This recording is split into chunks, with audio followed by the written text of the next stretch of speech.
Yeah. Why don't we get started? Because I think that we've got quite a bit to cover. And the agenda, we've got several items. But first, on behalf of the entire Disaster Network of Assistance Rotary Action Group, we want to welcome you to the annual meeting. There has been an awful lot that we have accomplished, and I think we're in a position to really move forward in a very strong manner this coming year.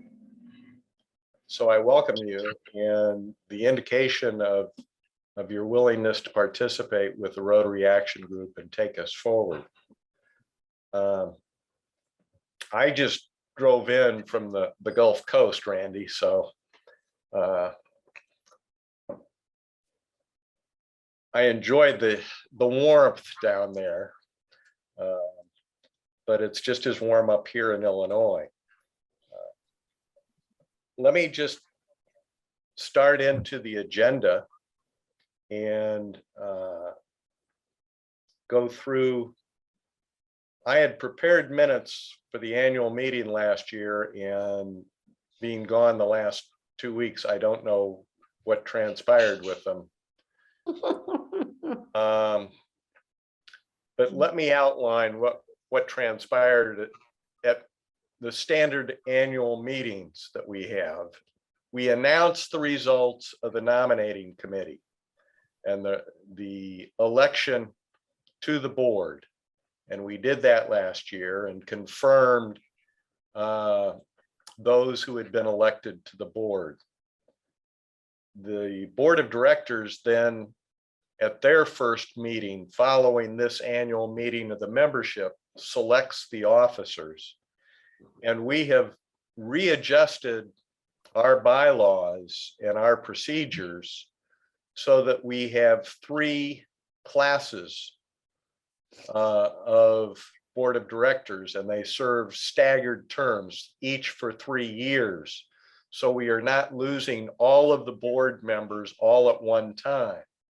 And we also stagger the terms of the officers, and that's pursuant to the RI bylaws and the standard bylaws that they are imposing on us, referring to staggered terms. We, prior to that amendment, had 1-year terms. So theoretically, the entire board could be replaced or step off at one time. And you face the similar problem on the officers. So last year's meeting, we confirmed that. We reviewed the financials by Rusty, our treasurer, and we are not wealthy in our own right, but we do hold significant funds under a 501c3. And there were approximately $800,000 went through that account the prior year, I believe, and Phil can confirm that. And we will send the minutes of the prior meeting as well as this annual meeting out soon after this meeting. One action that we take is pursuant to the RI bylaws.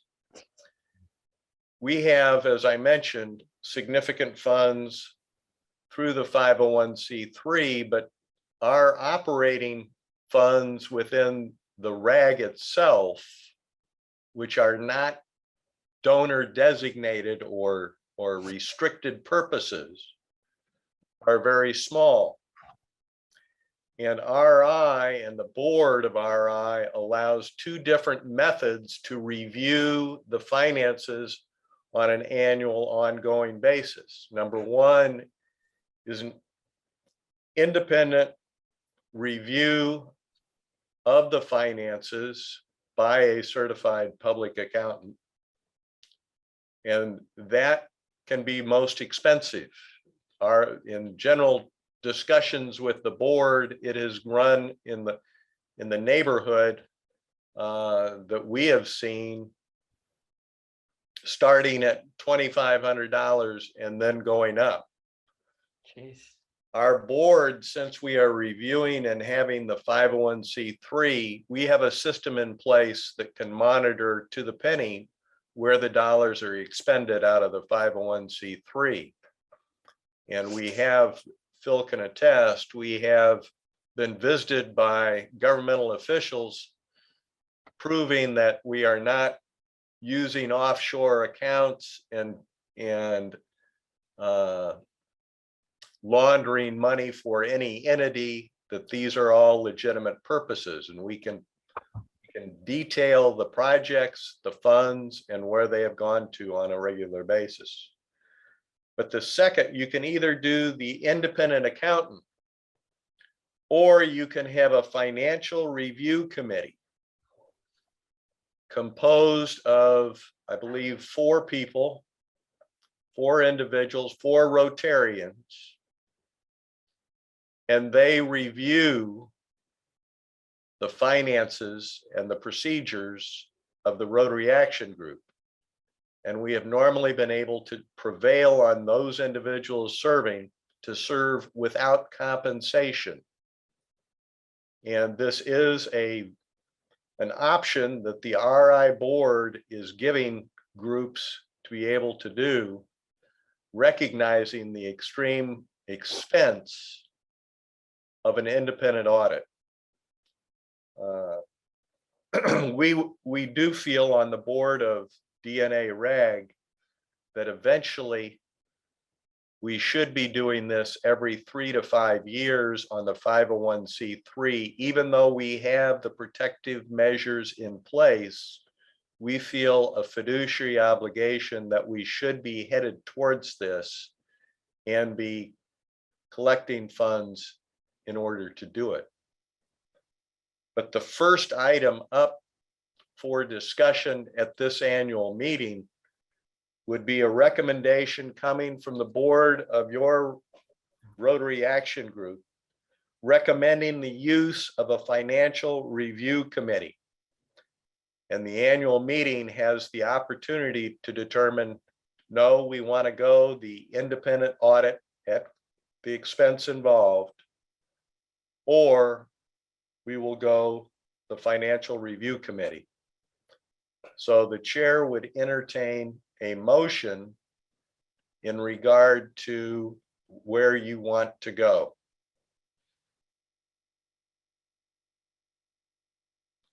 Phil? I move that we, for this year, use the committee, what RI refers to as an audit committee, for a review of our books. Is there a second to this? I second. You and Gail, you and Magda both raised your hand, and I think there's a relationship there between you and Phil. So A little bit. Can't take one from me, huh? Okay. well, I'm just trying to play by the rules. All right. Now, is there discussion on that? And this is not to minimize the importance of a review. Randy, do you have your hand up? That I do. Yeah, my district, 6840 down here in southeastern Louisiana, southern Mississippi, does this. This is exactly what we do. Again, RI has given us those 2 choices, and we do the audit committee, and it has served us well. Any other discussion? Magda? Discussion or? Question about the donor designated funds. Do we have enough for the future to have an independent audit or any other funding? The board during this last year, and we reconfirmed our thought pattern. is that the 501c3, we have not charged any individuals or districts or clubs for the use of the 501c3. Realizing that at some point we should be doing a significant review by an accounting firm of that 501c3, we adopted a proposed, I've got to get the wording correctly, a guideline or a suggestion as to an administrative cost to utilize the 501c3 that we have. And my recollection of the board action was that it would be up to 2.5% of the funds received would go as an administrative fee so that we would be able to start gathering the funds to pay for an audit, etc.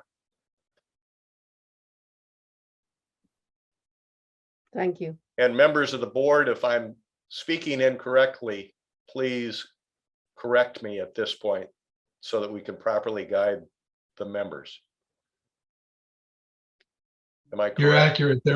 You're accurate. There was a lot of conversation at the board, and numbers that were proposed went from 1 to 10%, and we settled it up to 2.5%. Up and, to 2.5. Yeah. Is that something that has to come to the membership for a vote, or what? We did it by board action, and if there's discussion, we can discuss that after the question on the financial review committee. That's still before us at this point. Thank you. Any further discussion on the financial review committee and the motion? All those in favor, if you would raise your hand. And that's a vote in the affirmative.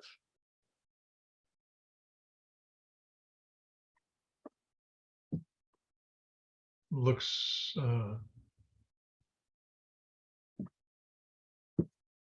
carries. Any to the negative? Any opposed? So the motion carries. The next item that we have up, and just getting back into that issue of the administrative fee. Over the course of the last year, I think the board has discussed that at least twice, if not 3 times. And most recently, within the last month, I believe, we reconfirmed at the up to 2.5%. We will re-examine this as we move forward, but we felt that we should institute that at this point in time. So the next item that we have up, updated bylaws. And being an attorney, I think on every group that I've ever sat on, I've had to deal with bylaws. These bylaws are modified principally because whenever the RI board adopts bylaws or standard bylaws or amendments to the standard bylaws for Rotary action groups, every Rotary action group must amend theirs to be in compliance. So that is what we have done, but we have added a couple of additional items that should be pointed out. And let me go through. If you get on our website, you'll see a nice clean copy of amended bylaws. And then right following that on the website, you'll see the red line version. And I'm going to go to the red line version of that. And I don't know whether you can pull that up or not, Jeff. I can pull it up. Hold on 1 second.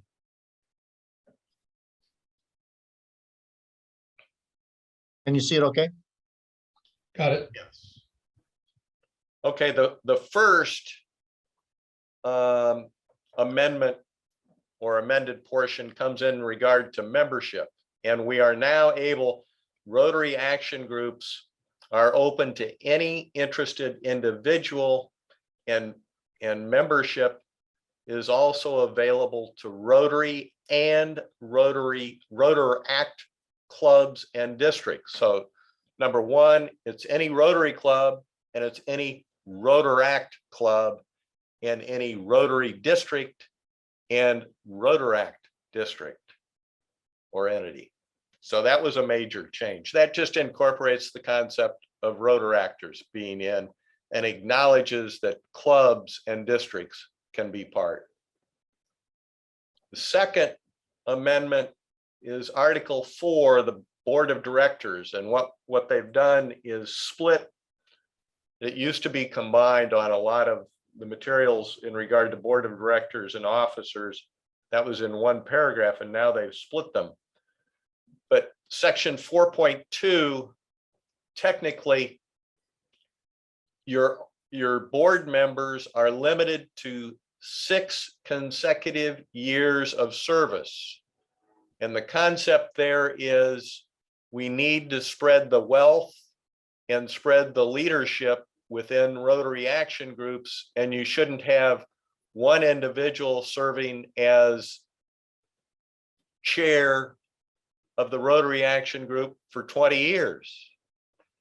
And that is the concept there, is 6 consecutive years of service.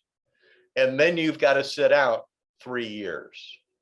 Now there's the additional language of or a leadership term. So if you have a chair or you have a secretary or a treasurer, and they're in the midst of a 3-year term, but they've run the 6 years, they can finish their term.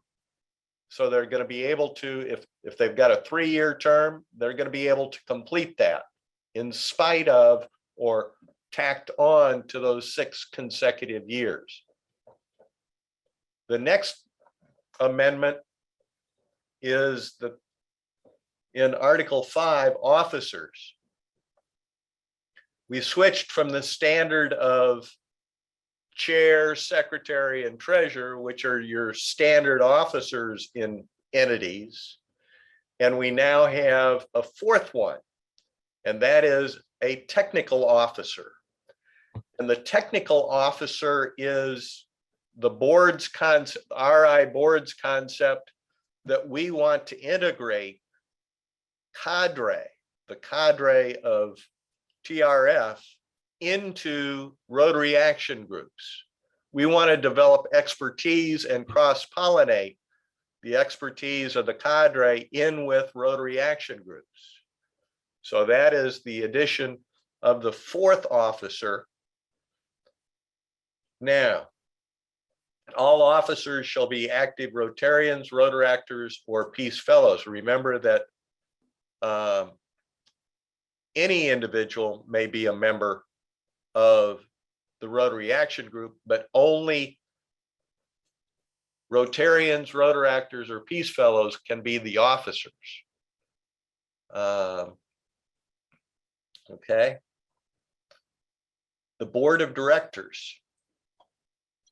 And when we're talking about the executive officers, the chair, secretary, and treasurer, along with the technical officer, it does not necessarily mean you can have a secretary and you can have a treasurer. They do not technically have to be directors. They can be officers. And the thought in the discussion in the committee that was forming these amendments was that, like CPAs, you may have difficulty finding someone to agree to take on being a treasurer because of the potential liability. And therefore, it did not have to be a director. You could pull somebody in who was not on the board of directors. We pull ours from the directors themselves. The Rotary Action Group Chair appoints the technical officer to take office, and then they are endorsed by 2/3. And we have Tom, last name, and I'm blanking on it, Phil, as our technical officer. Caldwell. Caldwell. And he served last year and is willing to serve again this year. And we are grateful to have him. Now, we have allowed him as technical officer to have a vote on the board, so that he feels a part. And although he's technically a liaison between the Rotary Action Group and the cadre, we want to integrate him as much as possible into the full operation of the Rotary Action Group. Meetings, it's virtually or in person. In today's world, it's pretty difficult to have one at the RI convention. And plus, by having an annual meeting virtually, we're able to have a lot more people there online, or at least extend the opportunity for them to participate in the annual meeting. Randy has his hand up. I'm sorry, go ahead, Randy. Okay, so the technical officer has a vote for board decisions, but he's not a member of the board. How does that affect quorum? We have made him a member of the board. He is a member. We have, yes. Okay. I'm not knowing how this is set up. Do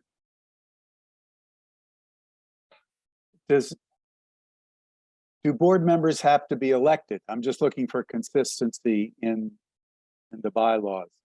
Do they need?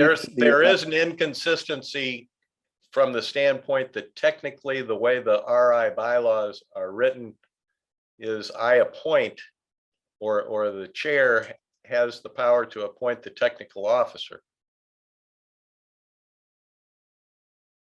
Randy, in answer to your question, yes, the directors are elected. But the inconsistency comes from the way RI has structured the position of technical officer, requiring them, and I'm not sure if I'm reading it correctly, Bob, but they have a position on the board, and which is kind of nebulous. They have a position on the board. Does that mean that they're a board member? We believe that it does. I don't know that it's just kind of goofy to me. It's not well defined, Randy. And what we have done on our board is we feel that that person ought to be made to feel a total part of the operation and give them a vote. And as chair of the committee, if it was a split vote, if it was coming down to it, I reserve the vote unless to break a tie. I got that. My direction that I was going is, does this person's position on the board, well, again, that's why I asked, is he a member of the board? Would it affect quorums? He has a vote, is he a member of the board? If he's a member of the board, then the board's number has increased.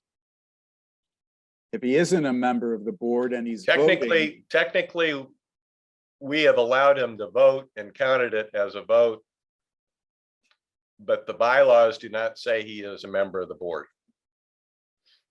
You may want to revisit that at some point. I don't think anybody's going to sue you, but it's odd. I appreciate that. Moving along.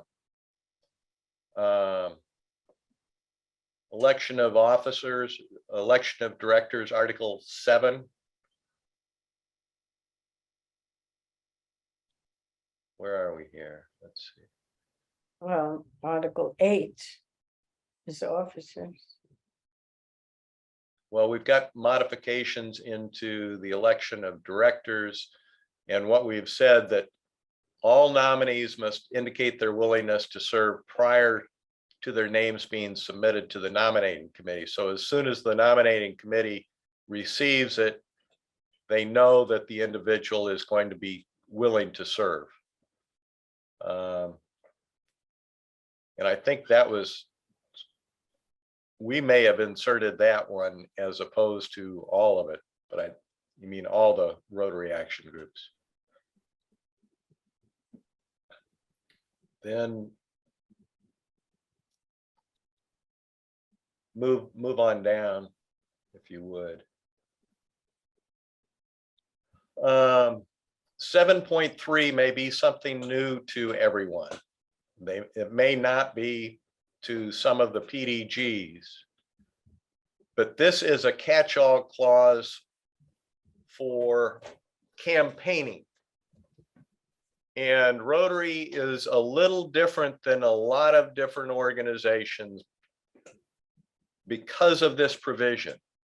And it hails back to a point where people were going to conventions and spending considerable money to get elected to positions such as district governor. And the RI board, very early on in its administration, back in the 30s, 1930s and 40s, is my understanding, they put in this type of provision and they said, we are looking for the best qualified candidate or Rotarian to serve in the position. And that is carried through. That is a concept that you will find in the RI Constitution and bylaws. Best qualified Rotarian is who should be nominated. And it prevents campaigning. And that is what this paragraph is. So that's a carryover from other elements of RI. Election, and what's Article 8?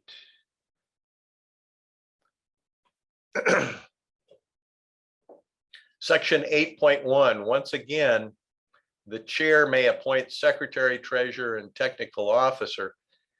That gets back into, it doesn't necessarily have to be a member of the board of directors. You can have a secretary who is not a member of your board, but an assistant in order to take notes. Or I sit on a couple of other Rotary action groups and fellowships, and I am a designated assistant secretary to sign governmental forms. That's all, my only function. And that's the reason for the wording along that line, may appoint. In our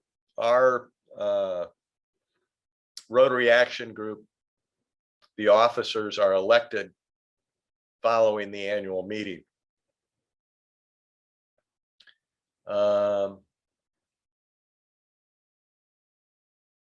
And then fiscal matters. An annual independent review of finances shall take place following the close of the fiscal year, and the Rotary Action Group shall provide a report to the membership. And that's along the lines of what we have just voted on previously on the motion. Article 10 is a new insert for covering more issues that we have seen over the last couple of years on anti-harassment issues, trying to make sure that we are politically correct, among other things. Okay. And it covers such things as youth in their participation within the organization as well. Mhm.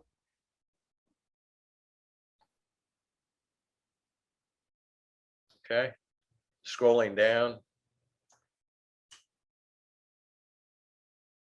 once again, when you see in 12.2,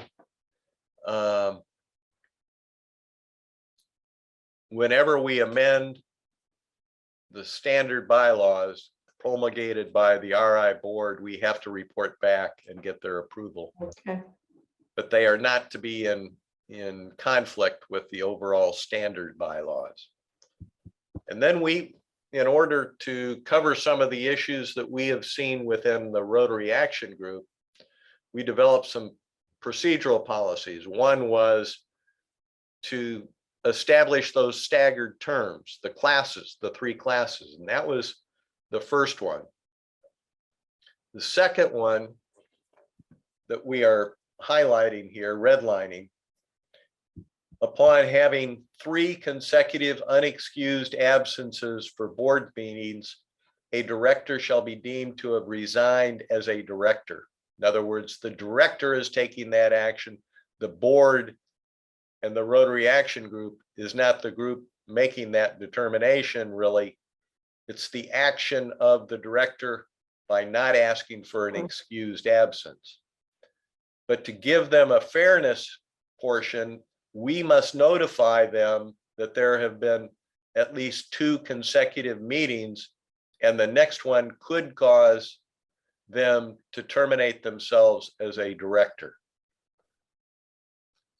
And then the next, and Randy, this is one that you hit on, 35% of the board shall constitute a quorum for the transaction of business. The act of a majority of the directors present at a meeting at which a quorum is present for majority written or majority written consent shall be the act of the board. So you've got 2 different ways. One is the majority of those at a quorum,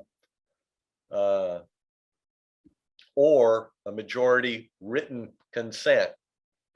In some states, if you are acting outside of a normal meeting, you have to have 100% of the directors sign off on it. We are saying a majority written consent. I think that covers it. Have I totally lost everybody? No. The bulk of it follows the RI board promulgation. So the chair would entertain a motion to approve the amended bylaws. David, is there a second? Gail? Yes. I thought I saw your hand up. Any discussion on these? Hey, Bob, Yes, just sir. one quick point of order here. Actually, not a point of order, but point of correction. In section 2.1, there's one word misspelled, B. I'd like to correct that and amend the motion to include that corrected word. That's a friendly amendment.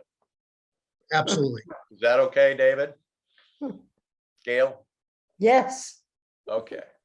Any further discussion? All those in favor, raise your hand. Opposed? I don't see any in opposition. So the bylaws carry. Phil, would you report on the board election?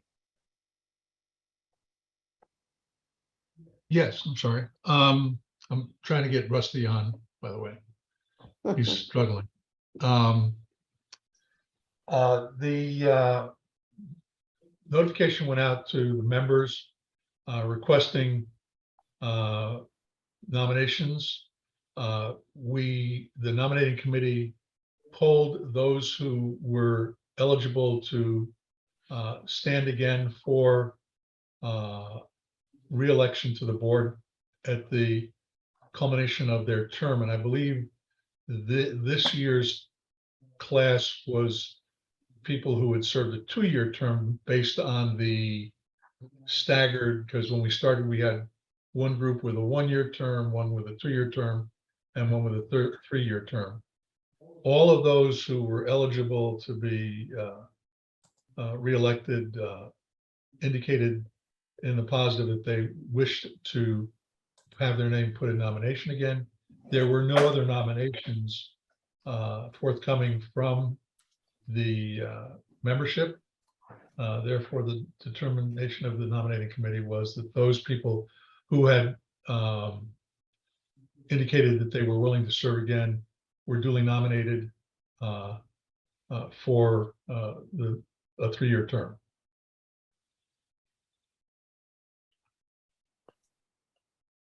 And that all occurred according to our bylaws. And so the election was held, and we are merely outlining that those results were received. I would point out that with the class or a series of classes, the tiered system, we hope that more of you will become involved, because we need to expand those leaders, and some of us will be phasing off, and we need to make sure that we have consistency and new thoughts coming along as we move forward. Phil, where's Ira at this point? I see Ira. I just got in.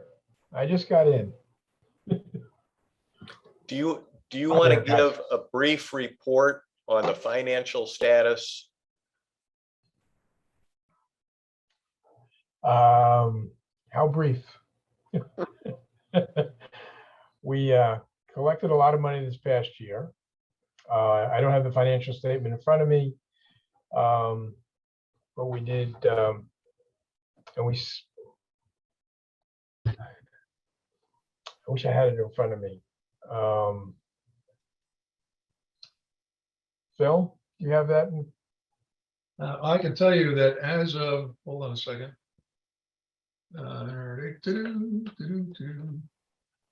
As of the 15th of August, as of the end of the business day of the 15th of August, the 501c3 had a balance of $219,597.11, and that was after $78,572.07 was sent out on the 15th to 3 projects in Haiti.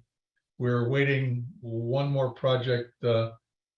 Felix is sending me wire instructions on, and Felix, I think that's another $30,000 project. Am I correct? Help me. It is. Yeah. So there's another $30,000 coming out of the 219, but that's the balance in the 501c3 right now. But in our general operating funds, we have less than 25,000. Oh, yes. Yes. And those have come through the dues that have been collected on an intermittent basis. And hopefully with the new website and the data system that we have, which allows us to send out dues statements and keep track of our membership, we'll be in a much stronger position, along with consideration of an administrative fee on that 501c3 should help us. Questions on finances, and I apologize for the brief overview.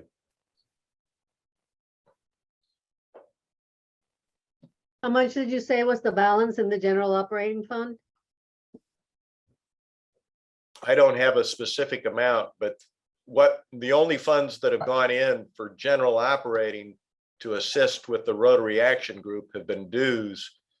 And we have been receiving less than 100 individuals who have been contributing dues over the course of the year. So the funds are not significant.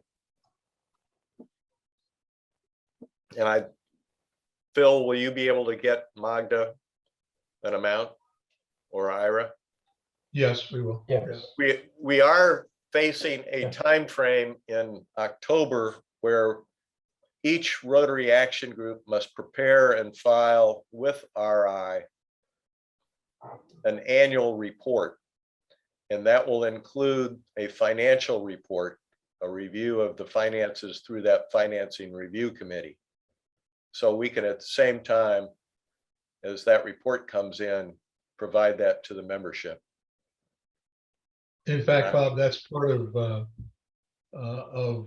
what the report includes is what it makes us look at what we've got for administrative as well as what we're doing for charitable operations.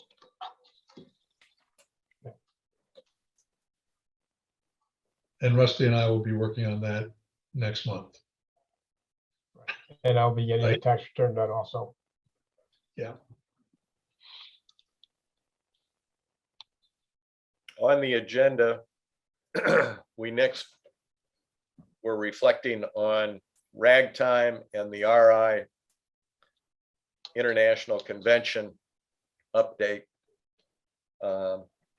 I am very appreciative to the Rotary Action Group and the members for their participation in a new event called Ragtime. And this was an opportunity for all of the Rotary Action Groups, the 27 Rotary Action Groups, to come together at the time of the International Convention. And it was actually the Thursday preceding the International Convention. And we had a couple of hundred there. We had Gordon McAnally made some comments to those assembled. And we also had Barry Rassin and Ian Reesley giving their support, attending. Brad Howard was there. But it was well attended, and it gave an opportunity for people to get together and get to know one another face to face. We are planning another event in Melbourne. It would be Ragtime.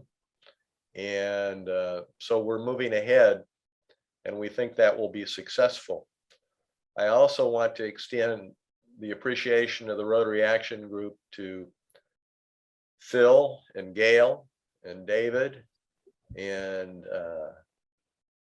Keyshaw and for manning the booth in Houston. And we met an awful lot of people. By the time that closed out and the year closed, we went from a membership of around 130, I believe, or 136 last year to about 218 this year at the close of the year. And I will mention that the board, we had a couple of opportunities last year. One was where we had a webinar or an opportunity to discuss things with all of the sitting district governors in Brazil, trying to bring them together to act as a team.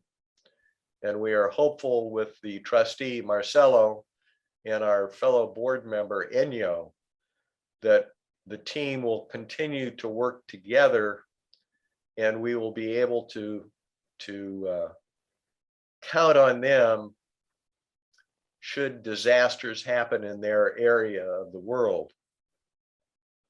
The board, as a result of discussions on that webinar and furthering progress and trying to incentivize that group in getting together, we voted to make them all, each one of the sitting governors, a member of our Rotary Action Group with no dues being imposed.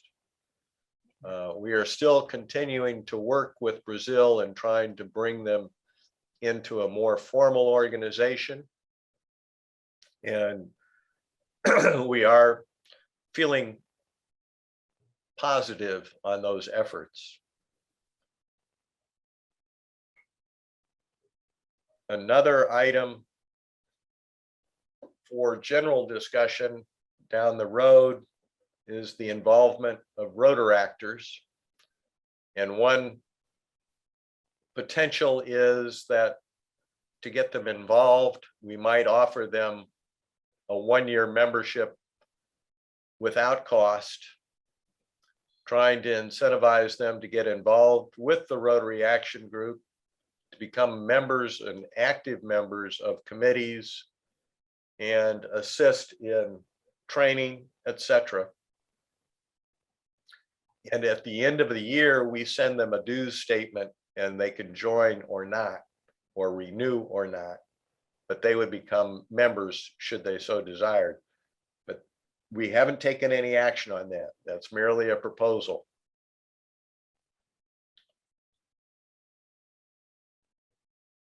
iMembers update. To me, one of the greatest things that we have accomplished this year is we put in place a website and data system called iMembers. And it's taken us a while. I've been a bit frustrated, but it's good to have an information and data system where we can say to others, we can accomplish this task and we can track it over the course of time and make things happen off of that information. And Jeff, you and Michael Terrelong and Phil have been working on this. Do you have a short update that you might be willing to share with us? Yeah, just a brief one. So we've got the system implemented. We've got, you mentioned about 220 members listed in there. Approximately 40 to 50 actually are past members with dues expired, but we're going to be reaching out to them. And the neat thing about the system is that we can now send out messages very quickly to our membership, which we have done in announcing this meeting. We can track those messages and we can automate the entire dues process. So we've got that there. The next step will be using the system. It has a lot of capability to collect data. We just need to determine what kinds of data we want on our members and we can start collecting it. But it's tied into our website now, so it's active, and that's about it at this point. It is the same system, by the way, that a few of the other RAGs have implemented as well. So we're definitely exchanging information on how to optimize the system. There is another item that Bob, brings to Bob. Bill. Yeah, there, to be completely transparent, we had some glitchy things with gateways as far as payment was concerned. There are some parts of the world where PayPal is not accepted, but iMembers has been really inventive in trying to come up with alternative methods of accepting funds, because I think all of us were somewhat surprised that, for example, in Trinidad and Thailand, or maybe in Jamaica, depending on the day of the week, PayPal is or is not accepted. But iMembers has really stepped up. Jeff, am I being inaccurate or accurate? Am I accurate there? I think, the reality right now is that PayPal is still our main way of accepting dues for members. We have added onto the website that you can pay your dues via check, which has always been there, but we've actually added the capability to do bank wire too, which was requested by several people out of Asia. So that's there as well. So I'm hoping it's going to improve. Haven't seen anything yet come out of the iMember system itself at this point. I know Mike was working with them on Yeah. new gateways. So I was sorry, going Bob. I was going to mention, and I don't see Randy still on the line, but Randy Feldman out of Louisiana approached me several months ago, and their district has developed a survey or questionnaire in regard to districts and clubs that have equipment or trailers that can be utilized in a disaster situation, and trying to stimulate forming an inventory of the various districts and what equipment they have, the type of equipment, and a contact base that if you're encountering a disaster and you don't have that equipment, but you need assistance in locating it, we can at least give you through DNA rag the contact information to put you in touch with a district that does have that equipment and might be willing to share. We would not make the determination, but we would have the resources, and iMember now allows us to have that data system in place that we can keep that inventory and provide it or provide the contact so that we can share information with one another. And Randy has shared that survey. The board of DNA RAG did vote to allow us to put that inventory for the US onto our iMember system. And the challenge has been for me to be drafting the appropriate letter to the DGs throughout the United States. And also, I know I'm looking at Bob Vaughn and Frank Bradshaw. I know that zones 30 and 31, we need to get that letter out with the survey to the DGs within the next 10 days. And I will do that. I'll share the note with you, Bob and Frank, so that this is an opportunity for us in advance of our zone summit to get those into the hands of the district governors. And if we have not heard back from them or heard any indication from them by zone summit, we can reach them at that zone summit in mid-September or towards the end of September. That gives us a second shot at all of the sitting governors and DGEs within our zones. So we're going to be trying to do this. I'm going to be trying to do it across the country, US, and that will also give us an opportunity to touch base. We know the wildfire situation on the West Coast, just like the hurricanes along the Gulf Coast, those are consistent. And there are systems in place, but we are not integrated with them through DNA RAG, and we don't have the communication links. And hopefully this will give us an opportunity to establish some of those links nationwide. And hopefully we can use this same type of system elsewhere across the globe. But that's what we're headed for. And my understanding is iMember will allow us to do it, which I think is just fantastic. The other thing in regard to iMember is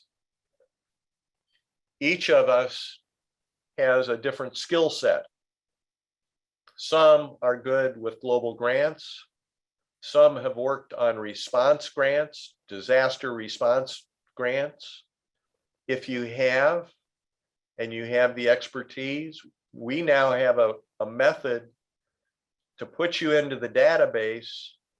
And if we have a district that calls out of your area that has questions in regard to response grants, we can provide your name or contact to them to assist them. And it's quick and easy. And the system is now in place that we can keep the skill set base and work from there. So it gives us an unbelievable amount of opportunities that up until now we have not had. So MOU update, Phil or Jeff, the MOU. It's really Phil. Phil, well, let me preload this from the standpoint that during the course of the year, we had a couple of occasions where we felt that we ought to be developing a memorandum of understanding. If a district is hit with a disaster and wants to participate with the 501c3, we need an MOU. So we developed a template for that. And as part of that, we had the discussions in regard to the administrative fee. But Phil, you want to go into the MOU at all? We've got the draft, and I think we just need to make sure that it passes muster with you and Jeff as far as the legal minds are concerned.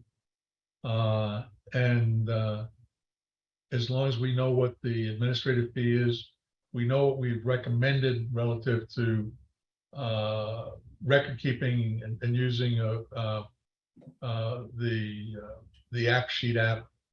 And for those who are not familiar with it, we've for the last 4 or 5 years used an application that was developed by Michael Terrelon from some open source stuff for project management, and it takes you from concept through completion of a project with it's pretty cool. And it allows you to monitor a project all the way through, and it allows people on the ground to input reports and photographs. They're time-stamped, geolocated when they're done. And as Bob indicated earlier, I've been subject to some question by the Office of the Controller of the Currency regarding whether or not we were funding drug purchases or gun running, because when you're sending that kind of money to the Caribbean, people do scratch their heads. And based on the amount of information that's provided in this system, we satisfy everybody. So just trying to see if I can pull this. The nice part about it is that it is available and can be utilized by clubs and districts. And it's one heck of a system.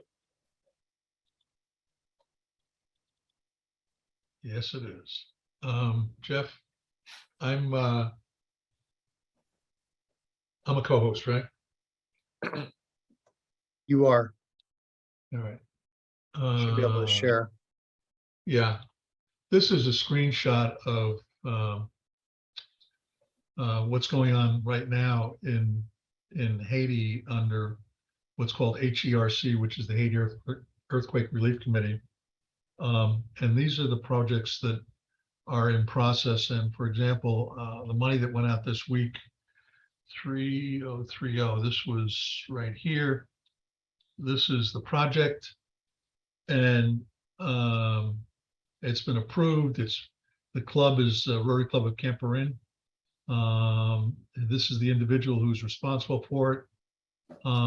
There's a description here, and everywhere you see one of these, this is a report that has been submitted. So you click on that and it pops up the report somewhere. Here it comes.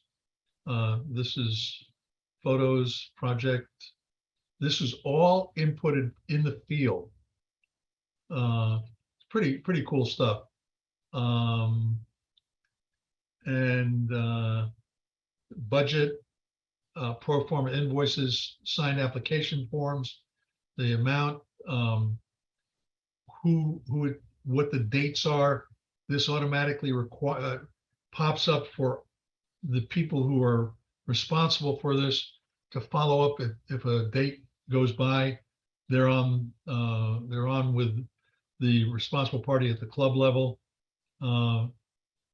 This is pretty robust, and as I say, this is just this one project, that 3030 that we're looking at, but these are all the projects that were under consideration by the Haiti Earthquake Review Committee, HERC, and I sit as an advisor on that committee from from DNA RAG. So there, that's the, and we actually, in our MOU, while we can't require that, we require that whoever we're in agreement with uses this or something equivalent to this, and there is nothing equivalent to it, so. And it's free. The developers have given us have licensed us to use it, so it's pretty cool. Other items or questions for Phil in regard to that system? Roughly how much in the way of 501c3 funds went through last year? And once again, we will put this in a detailed financial report to you. Rusty, you got that. Yeah, we spent about 500,000 last year. At the year ending June 30th, with about $500,000 went out. Now, once again, each of these is subject to the specific direction of the controlling district.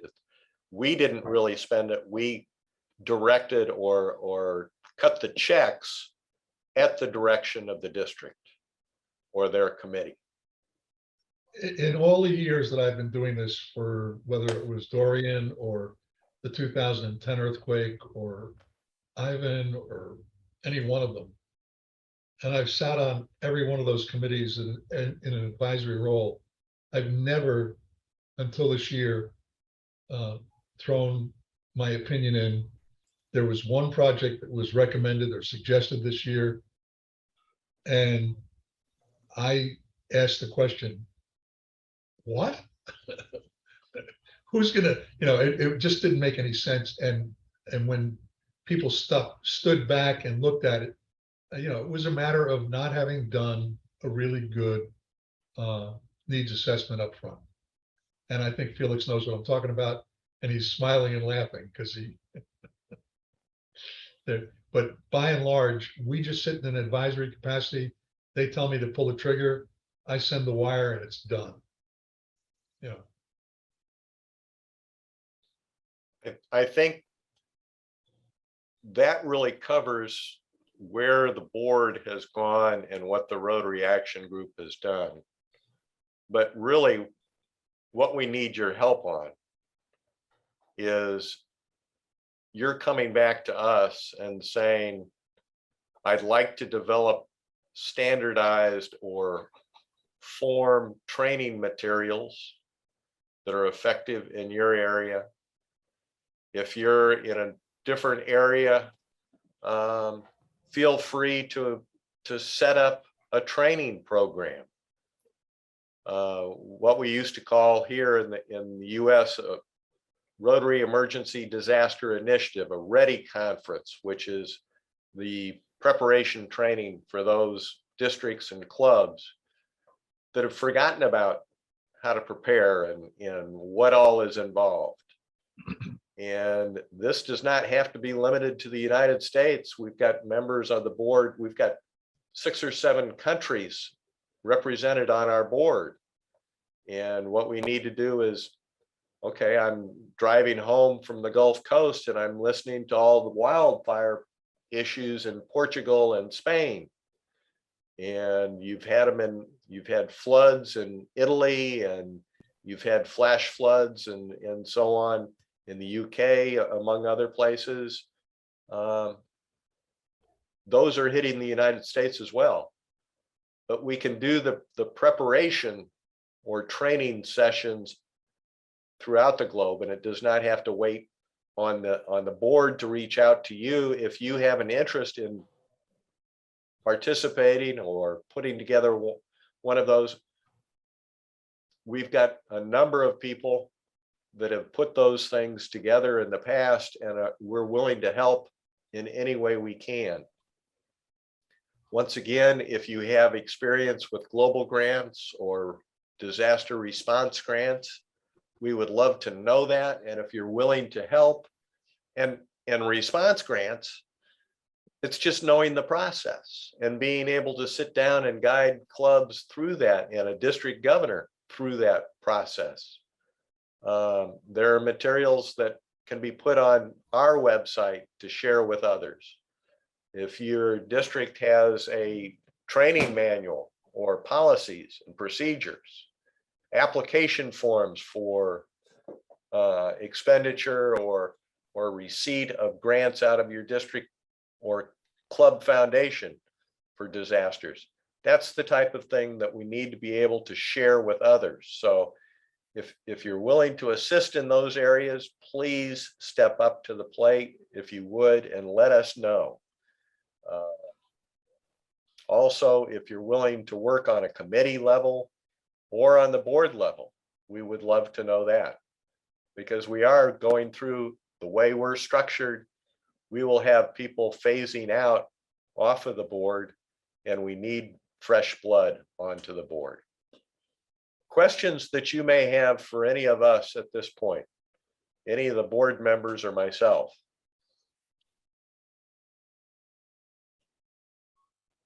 Jerry has his hand up. Jerry? Hi, yes.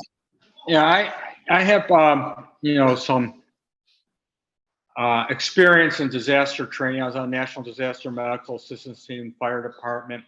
And I just wondering, is there any standardized training you have for emergency preparedness, or would you be interested in developing a standard one so everyone has something they could share and then bring to their membership?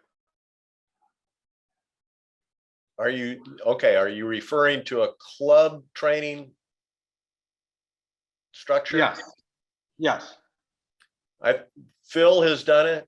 Michael Terralong, Phil and Michael have tag teamed. I've tag teamed with Phil, and there are quite a few. But the more we have that we can share, the better, because you may have, okay, what may be appropriate in the Caribbean is not necessarily appropriate on the East Coast. It's not necessarily appropriate in Australia. Now, Australia has a totally different system called RORCS, which is an acronym for their Australian relief efforts. But we must learn from others. Bob, you had your hand up, I think. Bob Varg. Yeah, we down here in 6840. So I'm with Randy and next door to Frank. We've been doing a lot of work with SBP, which formed after Katrina to do disaster response. For that, they have put thousands of people back in their homes across disasters in the United States and Puerto Rico.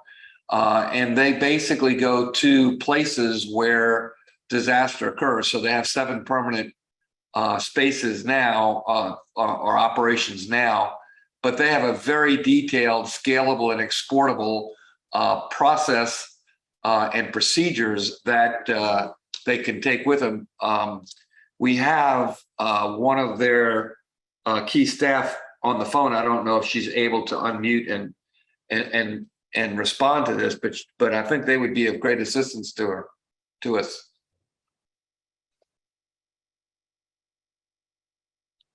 April, can you unmute? Yep. Hey, Bob, thank you. My name is, and I introduced myself a little bit earlier, but I am the Director of Volunteer Programs for SCP. Bob and I have been working closely, and listening to, I think some of the areas that you guys are really looking to form and shape with education, going into either domestic or international disaster recovery and relief. That's something that we have over the past 16 years really shaped. And we continue to partner with a number of other nonprofits in all of the areas that we respond to. And we do that by sharing our best practices, our resources, and in some cases, funding with them. So I personally, and in working with Bob, I'm very interested in understanding this organization and this committee and what your goals are to see if there's a way that we can work together at some point in the future. Are you going to be down in Chattanooga? I am going to try to make it to Chattanooga. I know you guys have a very big conference. And so the answer is I hope so. Okay. We would look to work with you in any way we can. And if you've got a set of training materials, a broad brush outline, PowerPoints, whatever, if you could share that, the website allows us to post quite a few things. The question comes as to how much we put on there. But we would truly appreciate having an opportunity to share with you and learn from you and see what materials you've got. It's senseless absolutely. for all of us to reinvent the wheel. No, I understand, and we've had a lot of really great partners that we've been able to learn from as well, and then take and fine tune. So we would be happy to do that. I can connect with those departments and working through Bob, get you guys the resources.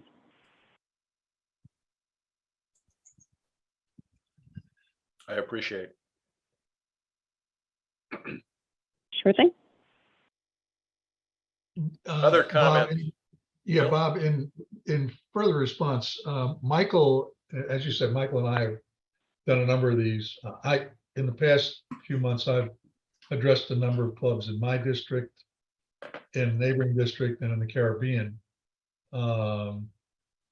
And my vision is that if we have a couple hundred people and half of them did 3 presentations a year, that'd be 300 disaster preparedness presentations that we would be doing. That's pretty substantial. And I know that David Langworthy has a pretty lofty goal. David did a really great job in our long range plan. But if we had, David, 1,500 is the number you're looking at, right? For membership longer term. If half of those people, if 750 people did 3, you're talking about 2,250 presentations in a year. That's a lot. And that would be my hope, that we could get the members of our organization, if they're interested enough and passionate and confident enough to go out.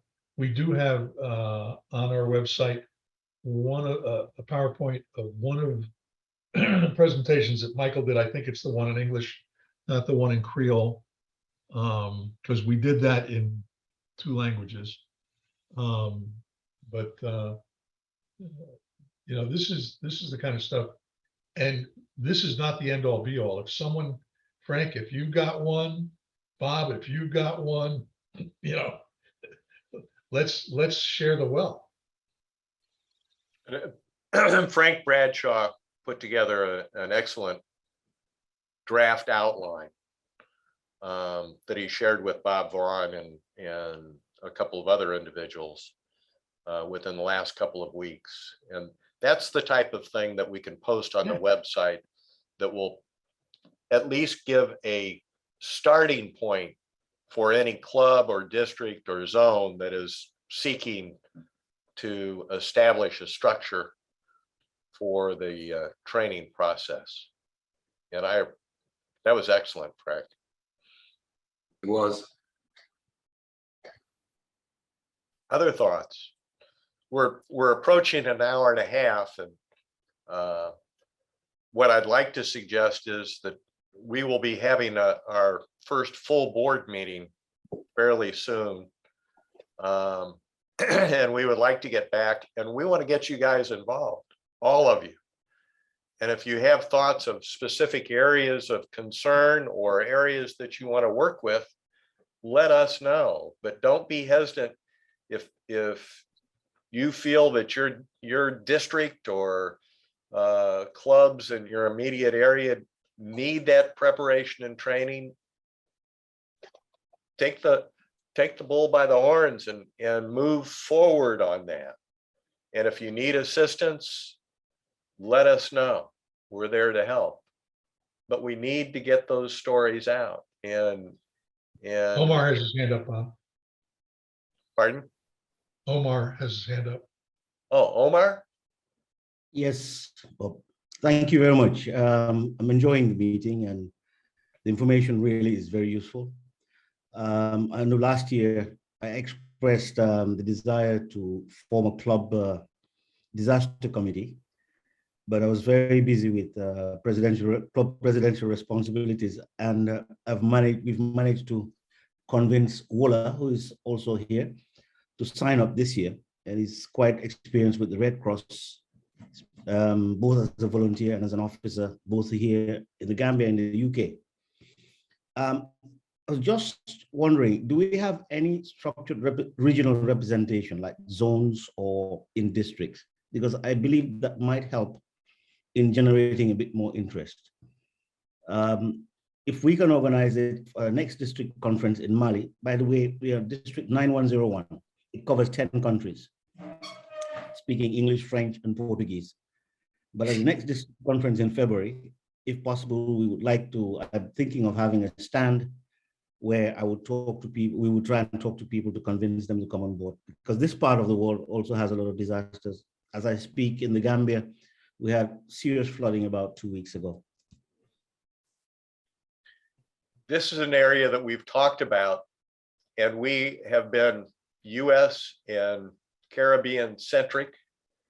And a couple of years ago, we made a significant effort to expand representation on our board, but we need to reach out, and each of the board members, such as Enyo down in Brazil, we touch base with all 31 of their district governors, and we are making a sustained effort to organize that entire country and make it an operational team effort.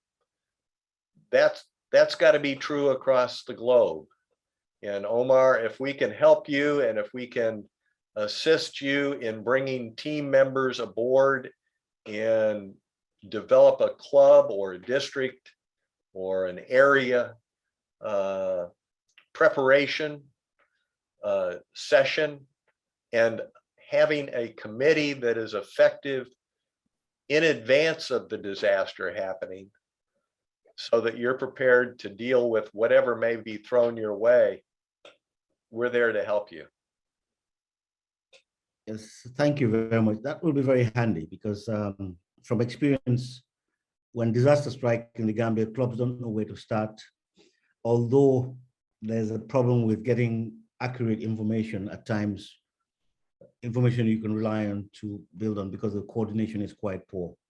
But we'll certainly be getting back to you. Write to the district governor and perhaps copy one of you in the process, so that it becomes a general effort. We're there to help. Other questions or comments? Lola? Good Anybody morning, else? everybody. Good morning, everybody. Good evening. I don't know where we are. I'm in London currently. Just to echo what Omar has been saying, yes, indeed, we need to create more awareness in terms of trying to get our members trained up, etc. And we are very much grateful to have the assistance of DNA to help in that sort of response. We'll definitely be in touch and hope to work towards not only from a country level, but also from a district level. Thank you. The two of you have just made my whole day, week and probably month. We desperately need people who are passionate. And if you and Omar would reach back to us, we'll work with you. It's got to be locally based, from the standpoint that we need somebody on site or in that area. But if we're willing to assist you in any way we can. Okay. Perfect. Thank you. Other questions or comments? If none, is there a motion to adjourn? Thank you, David. Once again, I truly appreciate the time that you have spent on this annual meeting.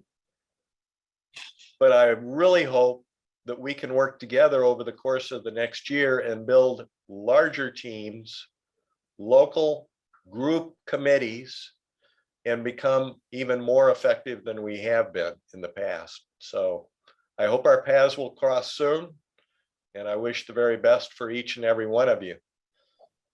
Do not hesitate to get back with us as to thoughts. So we are adjourned. Thank you. Thank Thank you, Robert. Bob. Thank you, guys. See you all later. Bye. Thank you. David, say hi to Jean. you. I'll do that. Thank you. Yeah. See you. Bye-bye. Thank you, Bye. thank you. Thank you. Okay, bye. Great Thank you. meeting. Good evening and good night.